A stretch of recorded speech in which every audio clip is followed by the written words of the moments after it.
I'm talking about doors today. How many doors do you suppose you walk through every day? All around us are doors. Why are those doors there? What purpose do they serve? To protect from weather? To keep strangers out? To keep the people inside safe? To quarter off different parts of your house or building? Do you ever think about the door as you pass through? Are they intimidating or inviting? Locked or unlocked? Do the doors you walk through make you feel frightened and uneasy, or peaceful and secure? What about the doors of our church? Are they open and inviting, or closed and threatening? What message do they convey? Are they closed to keep the world out of the church, or open to send the church out into the world? What do the doors of our church say about us? In the late 1990s, I went to France, and while I was there, I visited the Sainte-Chapelle, a medieval church famous for its stained glass windows. The inside is, of course, beautiful and majestic beyond words. But my first impression of the church was, as you might have guessed, the front exterior doors. From the moment I drew close, I knew that there was something mysterious about the church, magnificent. I had a feeling of grandeur. I knew that something powerfully sacred existed on the other side of those ornate, ancient wooden doors. Today's gospel story is also about doors, locked doors. We hear a report of the risen Jesus appearing to his followers. At the beginning of the story, we find the disciples huddled together behind locked doors. They're afraid. Their teacher and master was killed, and rumors exist that Jesus is not in the grave. They are not sure where his body is. There have been some reports that people have seen the Lord, but these disciples are not convinced. It's too much for them, their shock and their grief. They are afraid. They're convinced of the danger they're in from the ones who killed Jesus, and they're more convinced that there's nothing left to live for now. Their mission is gone. Jesus is gone. He's the one who set the tone of the mission. He's the one they followed. So they've locked themselves inside, a prison of their own making, shut out the world, and gathered together because there's nothing else to do but wait and worry and mourn. It's a funny thing about doors. We often use them to keep things in or out. We often lock the doors and batten down the hatches and hide behind closed doors. But doors in their most basic form are not meant to keep people in or out. They're meant to be gateways to other places. Synonyms for the word door are portal, opening, entrance, entry, exit. Doors are the way we move between walls and rooms and worlds. Doors let people in and out. But too often we lock the doors and hide behind them, just like the disciples did. Today we encounter the disciples locked behind the doors of fear and despair. That fear and despair is real. It's solid. It's hard to break through. Like a medieval oak door outside an immaculate French church. For as much as the disciples want to get out of their comfort zone and leave this room, that door might as well be a stone wall. No one is coming in or out. It's like a church.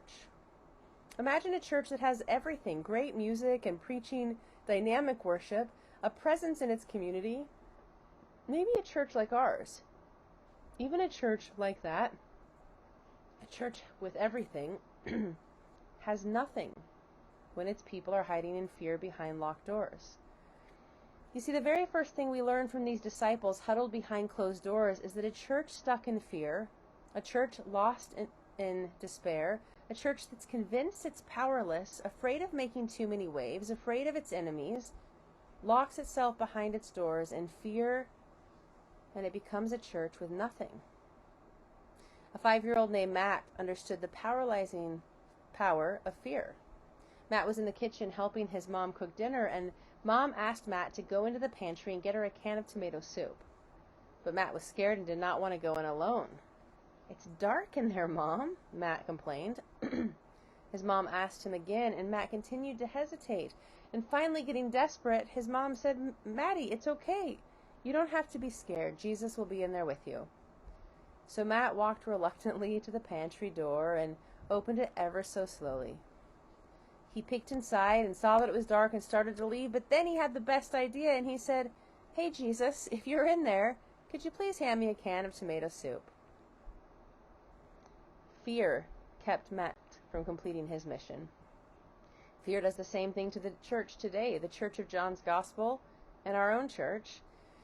Even today, on this side of Easter, when we know what happened and we know where Jesus' body was, we often live behind doors that we've locked with fear. Even though we preach a power that forgave sin and conquered death and took away all reason for fear and doubt, we still allow fear to control us and keep us from doing what we need to do, what God has called and fully expects that we can do. The truth is, when we fear danger and death and allow them to control us, we live as if Jesus is dead and powerless. When we shut ourselves off from the world around us, trying to keep the church a safe and cozy place, when we've locked outside everybody else, we are hiding behind doors of fear. And when we allow those doors to stay locked instead of allowing them to simply be gateways or portals to do ministry and to walk alongside people, sharing the good news of the gospel story, we are denying the resurrection of the Easter story. But the good news is, Jesus doesn't let us stay there. You see, Jesus didn't heal the sick and raise the dead or calm the storming seas so that we would live as though the message is irrelevant. Jesus didn't love unconditionally because it was the easier path. Jesus died for a reason, and Jesus did not stay dead. And he didn't raise from the dead just to escape the world and leave us stuck, trapped in our own hopelessness. Jesus had a purpose to everything he did. And what was that purpose? To give us life and hope, to conquer our fears and doubts, and to empower us to share a message of life and love and peace. Jesus didn't allow the disciples to stay behind the locked doors, and he won't allow us to either. The good news is that Jesus, who is strong enough to conquer death, is also able to pass through locked doors. That's what Thomas and the other disciples discovered this first Easter. Jesus ignored the locks on the doors, stood among his disciples, breathed on them, declared the peace of God to them, and then sent them out into the world to continue his life-giving mission. And Jesus will ignore the locks on our doors too. That's the good news. We can't keep Jesus out. He'll slip in somehow and set us free from fear and death because we serve a Christ who's alive. And that life is our power. And that life of Christ is the life that moves within us. Jesus appeared twice to his disciples behind that closed door. The first time Thomas wasn't with them, and when he came home he found his fellow disciples overwhelmed with joy for having seen their risen friend. But Thomas didn't believe them. He was sure that Jesus was dead. He'd watched the soldiers crucify him. He'd seen him die. He'd watched as his body was laid in the tomb, and he felt that weight of the reality mixed with grief and tremendous fear that created nothing but doubt. Jesus is dead, Thomas said, and unless I can touch the wounds in his hand, I'll never believe it. And for the second time, Jesus broke through those locked doors of that upper room, filled the place with light and peace, and allowed Thomas to touch the wounds in his hand and his side. And in that moment, all fear and doubt left Thomas, and he cried, "My Lord, my God." Jesus blessed him for believing, but he said that you have seen me and you have believed, but blessed are those who have not seen and yet have also believed. One of my favorite scenes in the book Harry Potter and the Sorcerer's Stone is when Fawkes the Phoenix dies. He catches flames, burns up, and becomes a pile of ash. Harry is of course mortified and even thinks it might be his fault, but Professor Dumbledore, the wisest of the wise, says, "Fawkes is a phoenix, Harry. Phoenixes burst into flame when it's time for them to die and are reborn from the ashes." Friends, the church as we know it is dying. It is dying. Look around us and you'll notice. Fewer young people on Sunday mornings, more competition on Sundays, and less people wanting to cling to old traditions that say Sunday is about church. We no longer live in a Christian culture, a post-Christian one at best. a multifaceted, multicultural, multi-religion society. Everything we know to be true about the institutional Christian church is dying and, in fact, is possibly on its very last breaths.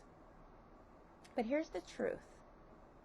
I am not afraid that the church is dying, and neither should you be, because we must die in order to be reborn.